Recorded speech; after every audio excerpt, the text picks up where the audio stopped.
Bonjour à tous, bienvenue pour la quotidienne du 20 décembre. Au menu aujourd'hui, retour sur le conseil intercommunal de la semaine dernière, un point de situation concernant les pistes de Saint-Cergue, en sport du basket avec le bébé Seignon et en culture, on s'intéresse à la littérature avec Gore des Alpes. Pour l'instant, on retrouve Alexandre Caporal, toujours muni de son téléphone à la main et aujourd'hui sur les pistes de ski. Alexandre, comment ça va? Pas trop froid? Salut Andrea, effectivement je suis au pied des pistes ici à Saint-Cergue et puis elles ont ouvert ce week-end, donc bonne nouvelle, plus tôt que prévu. Il y a eu une météo clémente comme tu peux l'imaginer. On va voir avec le syndic Paul Ménard s'il y avait du monde sur ces pistes et on va parler aussi de tous les problèmes qui sont liés à ces remontées mécaniques gérées par la société Télédôle, aujourd'hui grandement déficitaire, ces remontées mécaniques ici à Saint-Cergue. La commune de Saint-Cergue appelle à l'aide, effectivement, notamment à la région de Nyon et puis à la société Télédôle. On va détailler un petit peu tout ça tout à l'heure. Ouais, un point qui était notamment à l'ordre du jour lors du dernier conseil intercommunal. On y revient aujourd'hui avec la présidente Amélie Cherpoint. Bonjour. Merci beaucoup d'être avec nous. Alors, lors de ce conseil, on a parlé évidemment du budget 2022, des indemnités 2022-2026, de la jonction autoroutière d'Eurolles. On a parlé également du casino-théâtre d'Eurolles avec un soutien aux activités pour la période 2022-2026.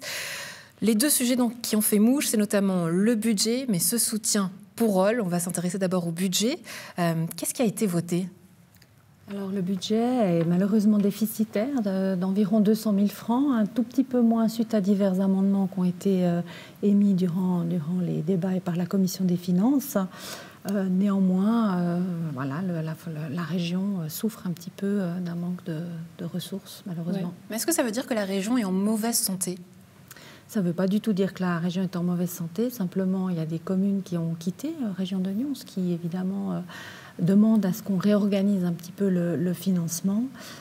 Aujourd'hui, les communes, elles participent à raison de 20 francs par habitant pour le fonctionnement du conseil de région de Nyon. Et à partir de là, eh bien, si des communes manquent à l'appel, évidemment que ça fait une petite différence budgétaire.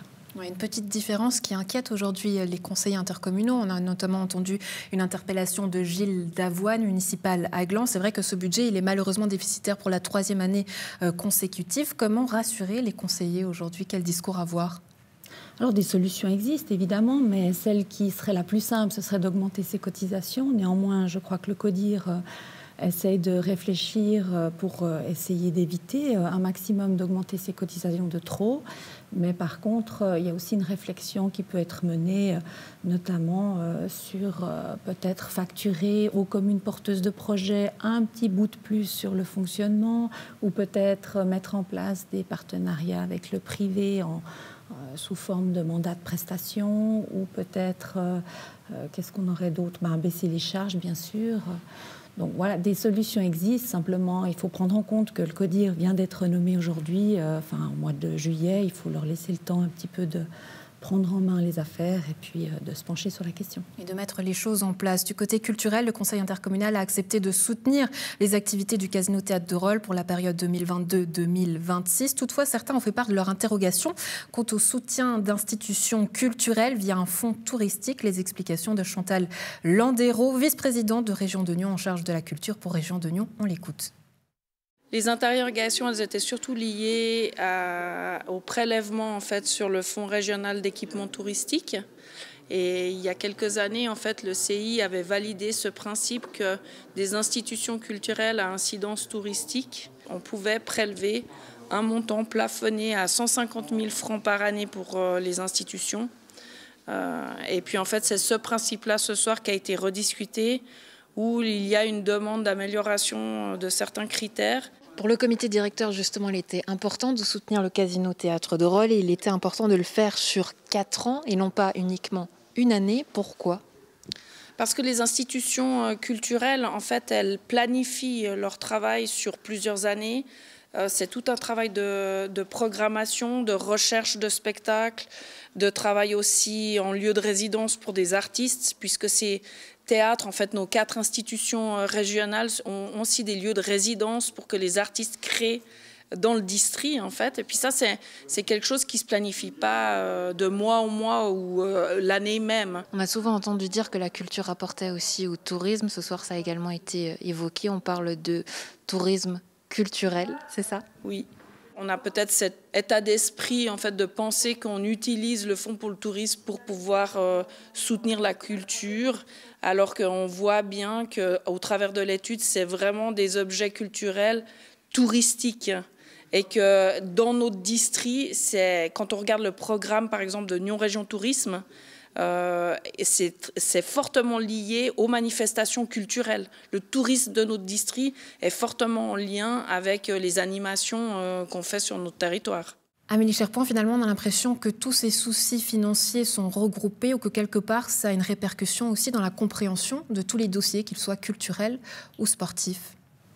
Oui, bien sûr, parce que ça fait peur de devoir payer et d'imaginer qu'on va payer plus. Mais ce qu'il faut vraiment prendre en compte, c'est que pour un tiers des fonds qui sont attribués à des projets, on arrive à enlever 2 tiers qui sont des fonds tiers.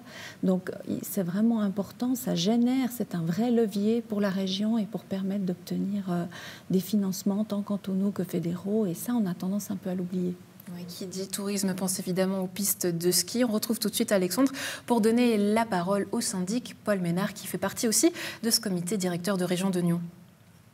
Effectivement, Paul Ménard, bonjour. Bonjour. Vous êtes le syndic de Saint-Sergue. Alors voilà, on se trouve ici au bord des pistes, au pied des pistes, qui ont ouvert ce week-end, plus tôt que prévu, parce qu'il y avait suffisamment d'enneigement.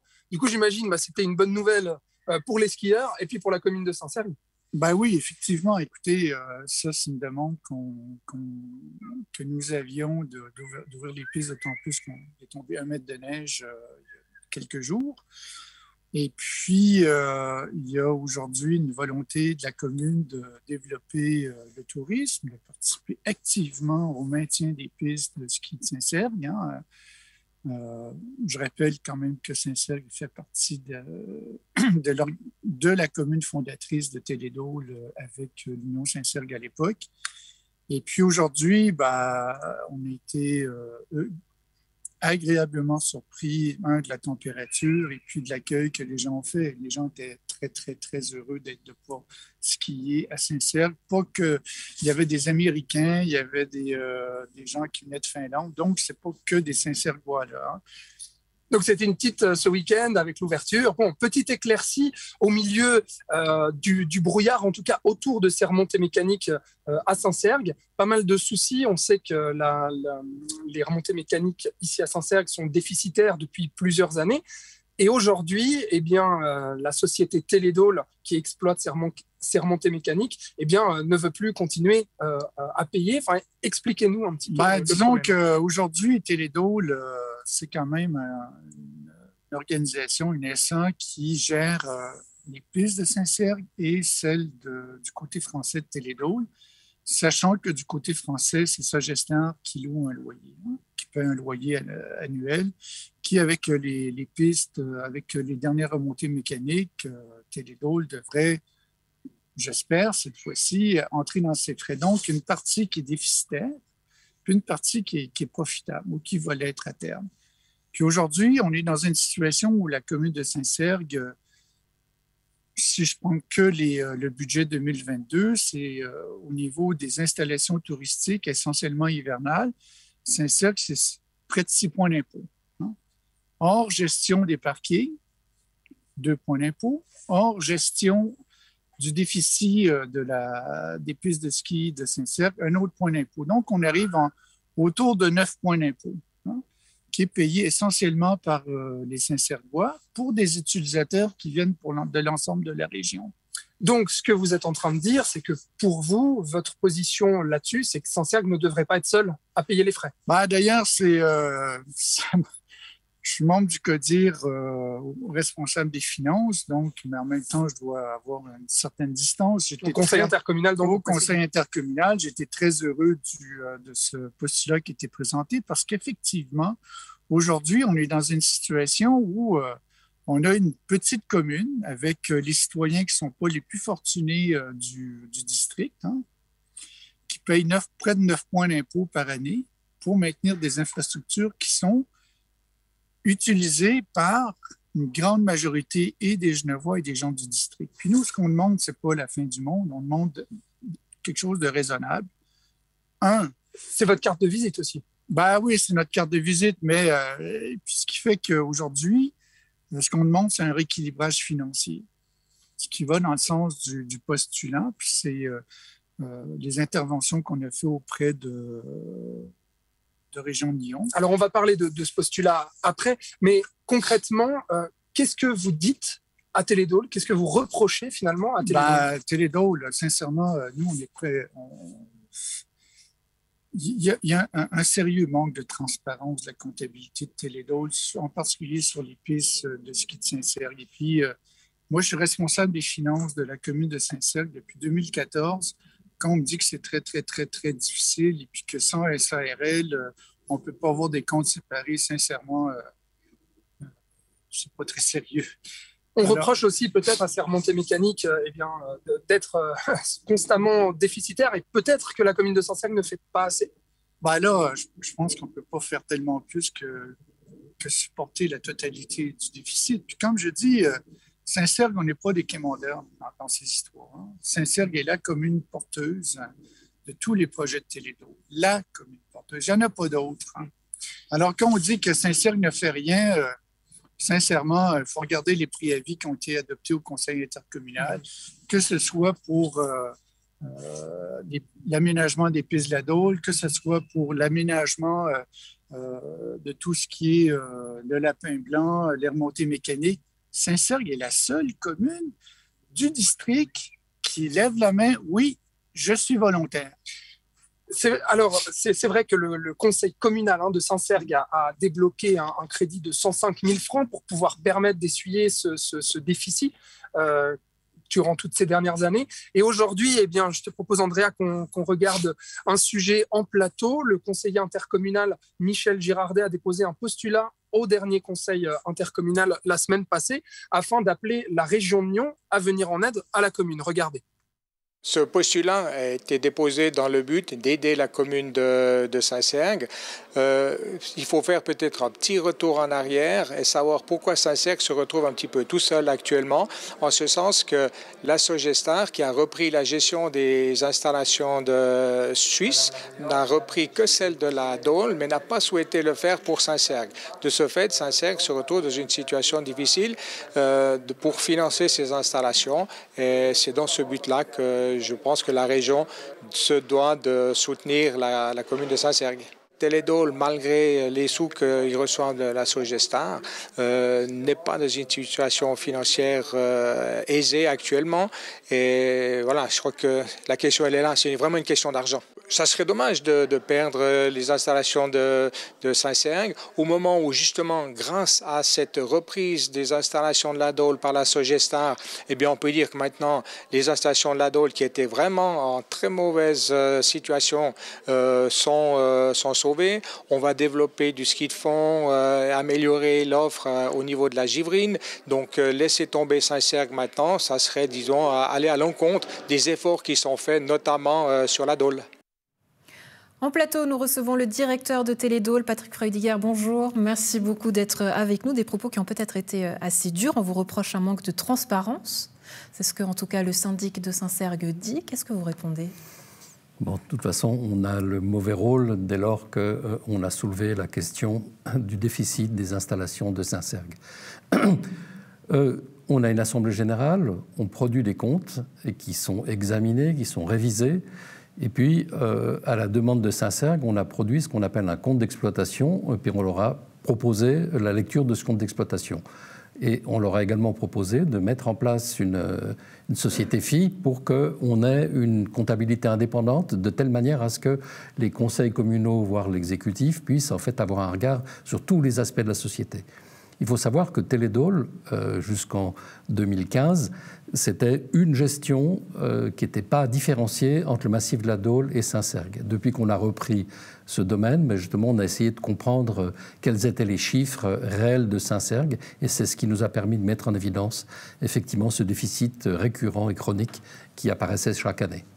Ce que certaines personnes ont l'impression, c'est que finalement, vous donnez l'argent à la Dôle, au côté français, et pas chez nous à Saint-Cergue. Alors, ce n'est pas tout à fait ça, parce que ces dernières années, finalement, c'était les résultats de la Dole qui étaient affectés pour éponger le déficit de Saint-Cergue. Donc le projet de la Dole, il est destiné à être autoportant, c'est-à-dire qu'on a aussi une dette à la Dole, on a le télésiège qu'on n'a pas fini de rembourser, donc quelque part, il faudra un certain nombre d'années pour que finalement on dégage des résultats au niveau de Saint-Cergue. Au niveau de la Dole, pardon. Oui. Et donc, le cas particulier qu'on a soulevé depuis 2015, on avait une convention qui nous liait à la commune, c'était la mise en évidence, en fait, des recettes, l'intérêt de conserver des installations à Saint-Cergue, quand ça marche, quand il y a un bon enneigement, puis de belles journées, c'est quelque chose qui est intéressant pour Saint-Cergue, mais globalement, on a quand même, bon an, mal an, en fait, toujours un déficit qu'on doit éponger. Et ce qu'a fait Teledol, c'est qu'il a emprunté auprès de la région, qui est son actionnaire principal, pour pouvoir faire face à ce déficit. Parce que la participation au déficit de Saint-Cergue, elle était certes appréciable, mais elle n'était que de 20 000 francs par rapport au plus de 75 000 francs, en fait, qui était notre déficit annuel, quoi. Ouais, tout de même, permettez-moi, c'est vrai que là, on a la présidente du conseil intercommunal qui est là. On voit, tout a l'air très clair quand Patrick Freudiger le dit comme ça. Pourtant, il n'y a pas forcément la même compréhension, la même lecture pour tout le monde. Qu'est-ce qu'on fait dans ce genre de situation quand on est présidente ? Bon, alors, quand on est présidente, les sujets viennent sur la table, on les étudie évidemment avant qu'ils arrivent, mais c'est un peu difficile de répondre à cette question parce qu'en tant que présidente, on n'est pas censé influencer les débats. Par contre, évidemment, on essaie d'avoir de plus en plus d'avis, de points de vue, de façon à ce que chaque point de vue puisse être exprimé. Ouais, Patrick Freudiger, est-ce qu'on peut encore y croire à ces pistes sincères ou est-ce qu'on est vraiment à bout de touchant de les perdre ? Alors, telle n'est pas la volonté du conseil d'administration de Teledol. On a voulu alerter en fait les autorités de Saint-Cergue en disant que ce n'est pas le rôle du conseil d'administration de Teledol, c'est une société qui n'est pas politique, c'est une société d'équipement touristique d'aller rechercher des fonds auprès de la région ou bien d'autres collectivités publiques. C'est plutôt la commune. Vous souffrez, qu'aujourd'hui cette histoire finalement devienne quelque part politique, que certains le veulent, que d'autres pas. On dise nous on paye, nous pas. Bon, je pense que je ne veux pas absolument remettre en question les propos, mais je crois qu'il y a toujours une solidarité, que ce soit alors, avec le système d'Israël, il y a une commune porteuse, mais en même temps, l'apport de Saint-Cergue était de plus de 80 000 francs, mais on a levé 4,9 millions francs suisses de fonds. Donc, quelque part, c'est le mécanisme qu'a très bien, en fait, expliqué Madame Cherboin. Finalement, c'est tout la levée de fonds qu'on peut faire avec cet apport initial des communes porteuses, quoi. Ouais, alors vous donnez la solution. À l'inverse, c'est vrai que le syndic Paul Ménard dit c'est plus possible. Aujourd'hui, nous, on ne peut plus financer ça, malgré que le conseil ait aussi accepté de payer 105 000 francs. Vous avez l'air réticent à ça. Dites-moi. Non, pas du tout. Non, on est content de ce geste du conseil communal de Saint-Cergue, mais simplement, il nous semble très important, nous, en tant que société, qu'on comprenne bien, finalement, le bien fondé de notre gestion. Alors, c'est vrai qu'on reçoit de temps à autre des coups en disant qu'on n'est pas assez transparent, mais en même temps, on est une société anonyme avec la Dole et Saint-Cergue qui ne sont pas dissociés. On a proposé de les dissocier pour clarifier justement cette lecture financière de la part de nos partenaires. Saint-Cergue n'était pas tout à fait favorable à cette proposition. Ils ont plutôt. Pourquoi, à votre avis, est-ce que l'une peut vivre ? Est-ce que l'une peut survivre sans l'autre ? Bon, le Teledol avec le massif de la Dole, je vous l'ai dit tout à l'heure, c'est un projet qui est autoporteur. On a des conditions de location qui nous permettent de rembourser nos dettes et puis de faire face à nos charges de propriétaires. C'est-à-dire on a la charge de la maintenance lourde, du renouvellement des équipements. Mais Teledol ne peut pas dégager des moyens pour éponger le déficit de Saint-Cergue. Je dirais qu'on a une perspective intéressante au niveau de la Dole et je crois qu'il faut qu'on trouve des solutions par rapport à Saint-Cergue. Ouais, je vous propose d'en trouver une tout de suite, qu'on rappelle Alexandre. Vous avez l'appel à un ami, il est là, il est en ligne avec nous. Si vous pouvez lui poser une question, si vous avez une question à lui dire, là, maintenant, à Paul Ménard, qu'est-ce que vous avez envie de lui dire pour qu'on la lui transmette ? Écoutez, nous, on appelle de nos voeux qu'on s'assoie autour de la table parce qu'on doit finaliser une convention pour ne serait-ce que la gestion de la saison de cette année. Et pour l'instant, on ne l'a pas encore fait. Donc on souhaiterait aussi pouvoir aider la commune de Saint-Cergue par un argumentaire, parce qu'on a fait un travail important ces dernières années. On a distingué quels sont les jours où on ne perd pas d'argent, puis les jours où on perd de l'argent. Donc du coup, on a une stratégie pour pouvoir ouvrir les remontées mécaniques. On a vu qu'avec l'appui de la région, il y a eu des manifestations qui ont eu beaucoup de succès. Donc il y a plusieurs clés qui permettent en fait au petit domaine de Saint-Cergue finalement de générer des résultats positifs. Donc, mais à la condition... Ce que vous dites aujourd'hui, Alexandre Caporal et aussi à Paul Ménard, c'est que voilà, vous avez une stratégie qui est établie, mais qu'aujourd'hui il faut renégocier. Il faut la partager. Et puis aider la commune peut-être à trouver des solutions. Mais ce n'est pas à Télédôle en tant que tel d'aller frapper à la porte de toutes les communes, voire de la région. Tout au moins, c'est le point de vue du conseil d'administration. Ouais, en gros, ce qu'on nous dit, Alexandre, c'est que ce n'est pas à Télédôle d'aller frapper aux portes. Est-ce qu'on peut le transmettre à Paul Ménard? Paul Ménard, une réaction? Écoutez, en 2015, il y a eu une grande réorganisation de Télédôle. Télédôle restait propriétaire des installations, Sogestart devenait l'utilisateur, mais le centre, c'est que les communes, dont Saint-Cergue, ont donné toutes nos actions à la région de Lyon pour la gestion de Télédôle. Donc, quelque part, région de Lyon a aussi une responsabilité. Puis laisser tomber Saint-Cergue, nous, on a une vraie volonté de maintenir les pistes ici à la commune. Ça, c'est certain. Puis la préavis, adopté le 7 décembre, le montre. Maintenant, aujourd'hui, on demande un rééquilibrage financier, puis tout le monde doit s'asseoir autour de la table. Région de Lyon, Télédôle, Saint-Cergue, parce qu'aujourd'hui, je le répète, le poids fiscal de Saint-Cergue pour maintenir les infrastructures touristiques hivernales, ça tourne autour de 6 à 9 points d'impôt par année. Il n'y a aucune commune sur le district qui investit autant et qui supporte autant le tourisme régional. Donc, le message de Paul Ménard, tout le monde doit s'asseoir à une table, si je dois résumer. Ah oui. Voilà. Patrick Freudiger, vous êtes prêt à vous asseoir à cette table? Mais bien entendu. Voilà, on aura mis tout le monde d'accord au moins sur un point, c'est qu'aujourd'hui tout le monde est prêt à discuter. Pour discuter de l'avenir des pistes de Saint-Cergue, Patrick Freudiger, merci beaucoup d'avoir été avec nous. Amélie Cherpoint, avant de vous laisser partir, un petit mot aussi sur votre titre, puisque c'est vrai que lorsqu'une législature au Conseil régional commence, on est élu pour 5 ans. Ce n'est pas le cas de la présidente, elle qui doit être réélue. Pourtant, c'est votre souhait de continuer. Pourquoi c'est important de faire ce travail-là sur le long terme? Alors parce que ce n'est pas des sujets simples qu'on aborde dans le cadre du conseil intercommunal. Il y a une complexité peut-être supplémentaire à un simple conseil communal. C'est également de pouvoir rassembler sous un même toit des communes qui ont des problématiques très différentes les unes des autres. C'est vrai que de mettre Gland et Saint-Cergue et peut-être Tartenien sous le même toit et d'essayer de les convaincre sur un même sujet, eh bien c'est un petit peu plus complexe. Et voilà, c'est peut-être en une année, c'est peut-être un peu court. Ouais, cette discussion en était peut-être la preuve. Amélie Cherpoint, Patrick Freudiger, merci beaucoup d'avoir été avec nous. Très belle journée à vous. Merci. Merci. On passe au sport. Le BBC Nyon a manqué son rendez-vous avec Lugano ce samedi. Les Nyonnais se sont inclinés à domicile, 89 à 102. Retour en images sur le match. Victoire de Lugano, 102 à 84. On est toujours très déçu quand on perd à la maison. Et là, ce soir, on perd un peu d'une mauvaise manière. On est tombé dans le piège de Lugano, où c'est une équipe qui, si elle peut dérouler son jeu, ils sont capables de marquer beaucoup de points. Ils ont marqué 102 points ce soir. Et voilà, on est rentré un petit peu pas comme il faut dans le match. Et on a peiné un petit peu, Qu'est-ce qui a manqué justement? C'est la défense? Moi, je pense clairement. Clairement, en attaque, mine de rien, on met quand même 90 points, 89 points. On a eu un moment où on a paniqué, on a arrêté un peu de jouer, mais clairement c'est en défense qu'on aurait pu faire mieux. Est-ce qu'il n'y avait pas un excès de confiance d'affronter ce soir le dernier du classement? Sûrement. Pas seulement ça, sinon le fait qu'on les ait battus chez eux d'une manière assez facile. Mais c'était il y a longtemps, c'était la même équipe et qu'on veuille ou pas, c'est toujours, on peut le répéter, match piège, soyez prêts, ça va être différent. C'est toujours compliqué. Je pense que même pendant le match, on pensait à tout moment qu'on allait pouvoir changer le rythme, mais on n'a jamais réussi, c'est même eux qui l'ont fait. Tout au long du match, on se disait ça va tourner dans notre sens, ça va tourner dans notre sens, et ça l'a jamais fait en fait. Et on a toujours été derrière. On a eu des bons passages où on faisait des jolis runs, et à chaque fois derrière, on avait 2-3 minutes où on n'était pas bon.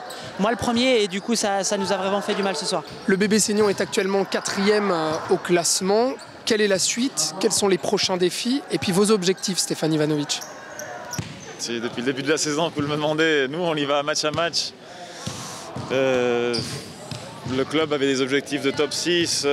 Après, on disait même top 4. Il faut viser la 4e place. Nous, on se bat honnêtement match à match. Le groupe se bat, le groupe s'entraîne bien. On arrive vers la fin de l'année. C'est aussi un peu un temps... La fatigue qui arrive. Le petit break nous fera du bien. On a encore un match avant ça mercredi. Important et qui va être assez dur contre Neuchâtel encore une fois. Voyons si on peut changer cette dynamique qu'on a pris maintenant. Jérémy Jonin, je dois parler aussi bien sûr de votre arrivée au club depuis cet été pour le début de cette nouvelle saison. Comment vous avez réussi à trouver vos marques? Ça s'est très bien passé. Je pense que ça n'a même pas pris plus de 2-3 jours. J'ai été accueilli à bras ouverts. Tout le monde était très heureux que j'arrive et moi-même j'étais vraiment très content de ce nouveau challenge. Et je suis très content de pouvoir avoir des nouvelles responsabilités et surtout de pouvoir aider et puis que notre groupe arrive à performer en fait. Un petit mot quand même sur le départ en pleine saison de l'Américain George Beamon qui était le top scorer du bébé Seignon. Est-ce que ça vous a fragilisé et est-ce qu'aujourd'hui il manque encore justement de joueurs américains pour compléter l'équipe? C'est sûr que c'était un coup dur parce qu'on n'aime pas perdre des joueurs en cours de route, surtout qu'on s'entendait bien avec lui et que c'était un super joueur. Mais on a aussi remarqué que malgré son absence, parce qu'il y a eu des matchs où il n'a pas joué non plus, on était capable en fait de tous se regrouper et d'apporter plus chaque joueur. Ça a permis à d'autres joueurs aussi de se mettre plus en valeur, qui avaient un peu moins de temps de jeu quand Georges était là. Donc je dirais non, mais c'est vrai qu'on a aussi eu la blessure de Zoccoletti. Et du coup, c'est vrai que là maintenant, on a 2 joueurs majeurs dans la rotation qui manquent. Et du coup, c'est vrai que Zoccoletti, je pense qu'il nous manque plus que Georges. On a pu compenser le manque de Georges. Mais Zoccoletti, il nous manque beaucoup et on espère qu'il va pouvoir nous rejoindre vite. Mais voilà, il faut que nous, on se regroupe et qu'on essaie vraiment d'apporter plus chacun. Et on est capable de faire des belles choses même sans ces joueurs-là. Je crois que cet événement-là, ce qu'il a fait, c'est surtout qu'il nous a soudés. Il est parti, c'est un accord, on va dire, des deux côtés. Il ne s'est pas vraiment adapté à la philosophie qu'on voulait dans l'équipe et dans le club. Et ce qu'on a priorisé par-dessus tout, c'est le groupe. D'ailleurs, où est-ce que ça en est, cette recherche de recrutement de joueurs américains et de top scorers? Mais normalement, comme j'ai dit, on espère que pour le premier match en janvier, on en est un. Je laisse le club annoncer plus loin.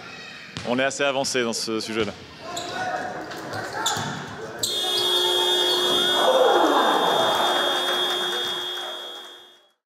En culture, on s'intéresse à la collection Gore des Alpes. Elle est là, elle est sale, sanglante. Aussi, on parle sexe, c'est comme ça qu'on le définit. Oui, Louise-Anne Blanchard, bonjour. Oui, Merci beaucoup d'être avec nous. Alors, vous en êtes l'une des autrices, c'est vrai, ça vous correspond cette description?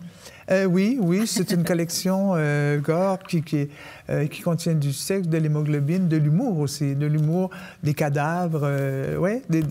La particularité de la collection, c'est que ce sont des livres très courts avec 120 pages, donc ça peut être roman de train, roman de gare, tout ça, et c'est pour tous les âges. Ouais, pour tous les âges, c'est vrai? Ah oui, parce qu'il y a de l'humour, Ouais. Pourquoi vous dites ça? Vous n'avez pas l'air convaincu? Non, quand on parle sexe, c'est vrai que certains parents pourraient être un petit peu réticents quand on parle sanglant. Peut-être pas les 10-12 ans, ce n'est pas des livres pour des enfants, mais à partir de l'adolescence, oui. Je vous fais confiance. Ah, oui, bon, on va donner envie aux gens justement de lire ces ouvrages. C'est vrai que c'est des collections qui existent. On en est à la 15e édition. L'objectif, c'est quoi? De réunir finalement des auteurs suisses autour de cette collection? Il n'y a pas que des auteurs suisses dans la collection. Alors, la collection a démarré il y a, sauf erreur, peut-être 1 an ou 2, et ça a passé presque inaperçu. Puis ensuite, il y a eu des gens qui se sont greffés à ça.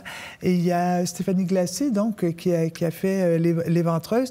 Et c'est pas nécessaire d'être valaisan ou valaisanne pour écrire. Donc, avec mon accent, vous avez bien remarqué, il y a des Français. Tout ça, c'est la particularité. Il faut que ça tourne autour des Alpes. Mais il y a les Alpes italiennes, il y a les Alpes françaises. Ouais. Aujourd'hui, qu'est-ce que ça dit peut-être de la société? Parce que c'est vrai que quand on parle nouvelle, c'est finalement aussi pour déclencher quelque chose du côté du lecteur. Qu'est-ce que ça dit? Ça remue. Peut-être qu'il y a eu... ça remue dans le sens... c'est pas méchant. Ça donne un petit coup de fouet. Mais ce sont des lectures qui remuent. Ouais. On a retenu beaucoup. On a fait des salons, des interviews. Les gens ont beaucoup ri aussi. bizarrement, oui. L'humour qui reste là. Alors, on va parler un petit peu de cet ouvrage-là. Ça sent le sapin. Oui. Pour beaucoup, ça parlera, je pense aussi, notamment dans la région ou pas. Hein, petite anecdote entre nous. Mais aujourd'hui, ce collectif qui est fait et qui donne un accent aussi sur Noël, là, vous avez voulu rassembler tous les auteurs dans un seul ouvrage. Oui, c'était le but. Et bon, sans trahir personne, c'est surtout Stéphanie qui avait dit à Philippe Battaglia, ce serait bien de réunir tous les auteurs pour faire un collectif pour le temps des fêtes. Donc, on avait des consignes très précises. Il fallait que ça se passe, que l'histoire se déroule pendant la période des fêtes. Mais ensuite, on avait carte blanche. Ouais, le fait d'écrire sous consigne, qu'est-ce que ça a peut-être travaillé chez vous comme aspect? Pas beaucoup de différences. Moi, c'est Philippe Battaglia qui publiait à l'Âge d'Homme en même temps que moi et qui avait remarqué mon écriture. Et quand il a participé à la collection, donc quand il a été fait partie de l'éditorial, il m'a recruté, il m'a donné 120 000 signes à écrire et il m'a demandé de lui envoyer un synopsis. Et à partir du synopsis, il a dit « OK, tu peux y aller ». Ouais. C'est comme ça que ça s'est passé. Ouais. On va terminer évidemment sur votre livre à vous. Ça s'appelle Délirium. En un mot, quel est le pitch du livre? Le pitch, alors, c'est une histoire qui se déroule à Martigny. C'est un ancien flic qui a perdu son travail et qui a été muté dans la région de Martigny pour trouver la solution à un crime dont on n'a jamais trouvé la fin. Et je me suis basée sur le portrait de Dorian Gray pour écrire ça. Alors, je vais juste terminer, moi, en parlant des couvertures qui sont absolument magnifiques. Et vous êtes d'accord? On rentre tout de suite dans l'ambiance. Hein. Ah oui, tout de suite dans l'ambiance. C'est de Ludovic Chappet. C'est un dessinateur de génie et lui, on lui donnait aussi carte blanche. Il recevait le texte et il avait carte blanche pour les couvertures. Voilà, ça s'appelle Gore des Alpes. C'est évidemment en accès dans toutes vos librairies. Merci beaucoup, Louisanne Blanchard, d'avoir été avec nous. Très belle fête à vous. Merci à vous aussi.